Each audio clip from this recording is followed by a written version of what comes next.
அடுப்பு செட் பண்ணுற அளவுக்கு பெருசாக 5 கல் ரெடி பண்ணி அதில் செம்மண் சுண்ணாம்பெல்லாம் தண்ணியில் கலந்து லைட்டாக பெயிண்ட் மாதிரி அடித்து அதில் 2 பெரிய பாத்திரத்தை வச்சு ஒன்று சக்கரை பொங்கலுக்கு இன்னொன்று வெண்பொங்கலுக்குன்னு வச்சு அது 2லையும் ரொம்ப நேரமாக தண்ணியில் ஊறிட்டு இருந்த பச்சரிசி பாசிப்பருப்பு எடுத்து அந்த தண்ணியை மட்டும் ஃபில்டர் பண்ணி இதில் ஊற்றி அடுப்புக்கு கீழே 2 சூடம் வச்சு அதில் நெருப்பேற்றி கூடவே அது இன்னும் நல்லா எரியறதுக்காக விறகு சின்ன சின்ன குச்சி மட்டை இது எல்லாத்தையும் வச்சு அது நல்லா எரியறதை நம்ம கண்ணில் எதிரில் பார்த்துட்டு எப்படா இந்த தண்ணி பொங்கும் அப்படின்னு நம்ம வெயிட் பண்ணிருப்போம். இதெல்லாம் ஒரு பக்கம் நடக்க இன்னொரு சைடில் இந்த நாளில் முக்கியமாக நடக்க வேண்டிய சில விஷயங்கள் நடந்துகிட்ருக்கும்.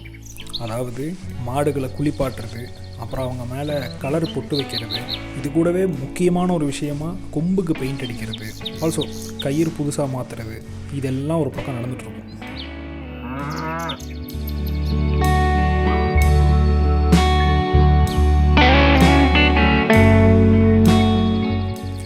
ஆனால் எதிர்பார்க்காத நேரத்தில் பாத்திரத்தில் தண்ணி பொங்கிடும். நம்ம பொங்கலோ பொங்கல்னு சொல்கிற அந்த நேரமும் வந்துடும். இது நடந்ததுக்கப்புறம் அந்த பாத்திரத்தை தொட்டு கும்பிட்டு அதில் மெயினான இன்க்ரீடியன்ஸை போட ஆரம்பிப்பாங்க.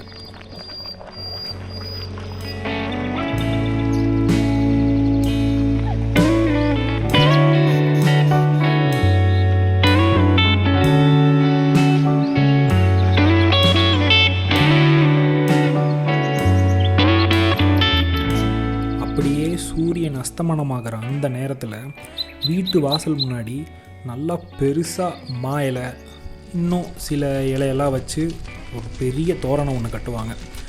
இது கூடவே சில இடங்களில் விளக்கும் ஏற்றி வைப்பாங்க.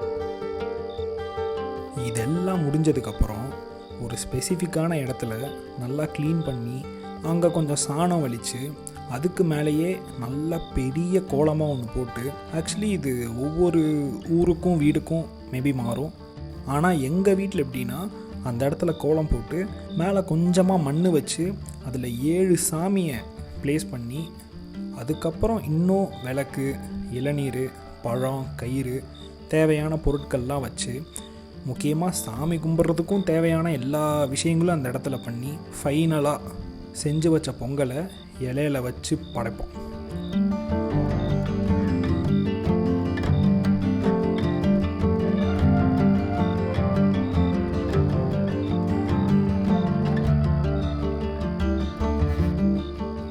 இது கூடவே சாம்பிராணி பவுடரும் அந்த இடத்துல போட்டு அப்படியே அந்த சாம்பிராணி ஸ்மெல்லோட அந்த இடம் இருக்கும்.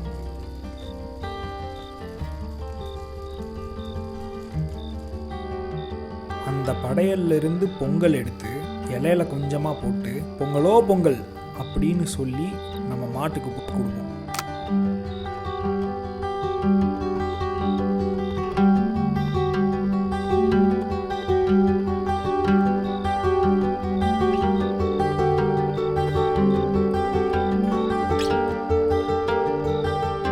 அதை அவங்க சாப்பிட்டதுக்கு அப்புறம்தான் நம்ம சாமி கும்பிட்டுட்டு எல்லாத்தையும் சாப்பிட ஆரம்பிப்போம்.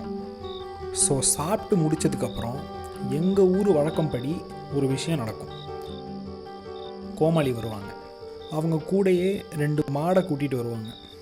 இதில் நடக்க வேண்டிய விஷயம் எதுனா, அவங்க கூட வர மாடு நம்ம வீட்டுக்குள்ளே போயிட்டு வரணும்.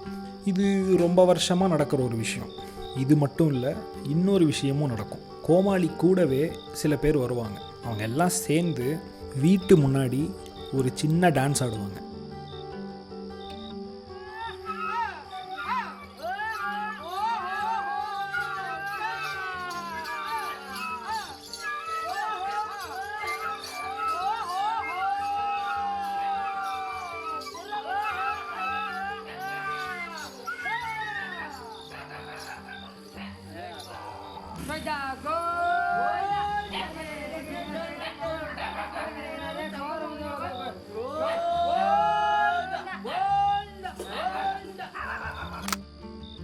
ஸோ இதெல்லாம் தான் எங்கள் ஊரில் நடக்கிற மாட்டுப்பொங்கல்.